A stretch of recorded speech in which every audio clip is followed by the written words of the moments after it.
Hey guys, welcome back to the channel. If you're interested in vocal technique, pick up my ebook called Becoming a Natural Singer, or if you want one-on-one help, book a lesson through my website or drop me an email, links in the description. So I had various challenges recently with my coaching with students, and inevitably sent me or brought me back towards introspection, asking questions, why is my coaching working there? Why is it not working in other areas? What is it that I'm missing with this student or that student? And with coaching, it tends to go in phases. You tend to get a lot of momentum and you make progress with students quickly. And then you kind of take a fall or a drop off, much like with our singing journey that we each take.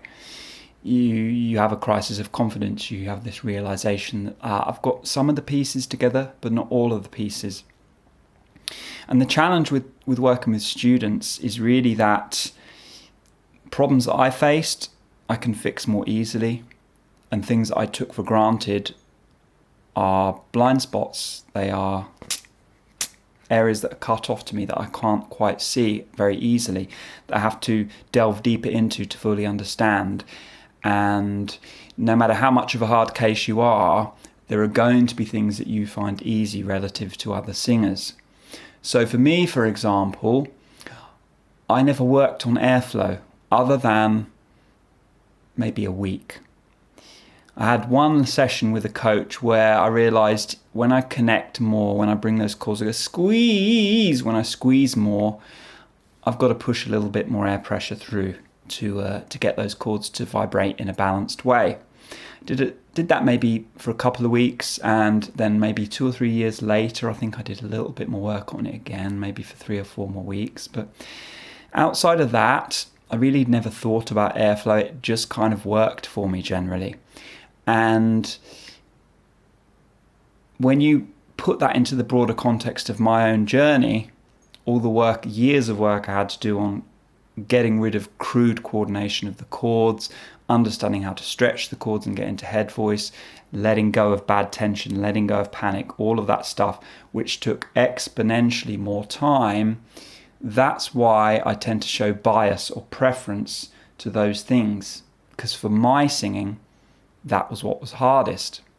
So I assume often too easily that for other people, that's also going to be what's hardest. And it's not always the case. Yes, those things I would say on balance are most difficult for most people most of the time. But there are people out there who have very detailed coordinations from the very beginning. Their chords work in a nice finessed way, and they're just stuck in one gear. They can sing nice and free into head, but it's always on one weight. And for them, as they start to mess around with connecting the chords and they have to start balancing out the air pressure, these are variables that they've never touched before. Everything else works fine, but they go into that area, it can be really difficult, really challenging for them. So for those types of singers, they go through that journey, and for them, they're like, you've got to support, you've got to focus on airflow, you've got to get the airflow right. It's so important. Because for them, it was the biggest thing that held them back when they got into technique. So just to give you some context and an example of a different type of journey that gives a different type of preference or a different type of bias towards different skills. Now, all that being said, I want to simplify this down and just briefly cover what is it we can adjust when we use our voice, when we vocalize. And this is really something I don't speak about enough. And it's just something real simple. Yeah, the voice we can really break up into 3 categories in terms of what we're doing.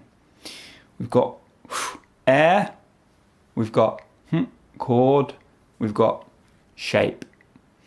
That's really it. We've got the lungs pushing air, then it hits the chords that are coordinating, they start to vibrate, and then we shape the sound as it comes out of the face, or the mouth, however you want to describe it. The challenge for most of us, if we're harder cases, is getting back to those 3 variables and adjusting them with subtlety and in a nice, clean, simple way. Because to be frank, most of the issues that you're going to face if you're a harder case are not about learning to sing. Yes, you're going to be working at skills. Yes, you're going to be finessing. You're going to be working at details. How do I improve? It's maybe a third of it, maybe half of it. The rest of it, though, is what have I put there that I've got to start getting out of the way? And what I mean by that is we go to YouTube, we read blogs, we interact with other singers, we hear things. Open your throat. We hear things like, as I go up higher, I've got to lean on the fringe a little bit. I've got to get more of this quality as I go up. We hear things like this. We hear things like, make sure as you go up that you keep your tongue in this position or that position. We've got to keep our posture correct. All these little things that we internalize, and if we are a harder case, what tends to happen is we take that information and we piece it together in a crude way, and what we end up with is a really kind of flaky approximation of technique. We end up with something that has clutter. We're trying to do all sorts of things with the mouth and the face, which we don't need to. We end up with panic muscles dragging the larynx up because we're trying to open the throat. We're trying to shape the sound too much. We're trying to do way too much. Yeah? It's like if I'm in a car, and rather than just having my foot easing on the accelerator and gently on the wheel, I'm like this. I'm like, I'm really having to work to steer the wheel. And it's like, yeah, but let's strip it back. What do we need to do and what do we not need to do is a better question to ask most of the time if you want to improve as a singer. Because what happens is all of that junk that gets layered up, all of that knowledge that gets put onto the voice ends up holding onto it like a vice. We lose the freedom, we lose the high range, we lose that stuff that came so easy when we were children because we impose logic and knowledge in a crude way onto something that should be at least largely intuitive, largely done by feel, largely done by just getting into the groove, not panicking, staying calm, exploring, those types of qualities.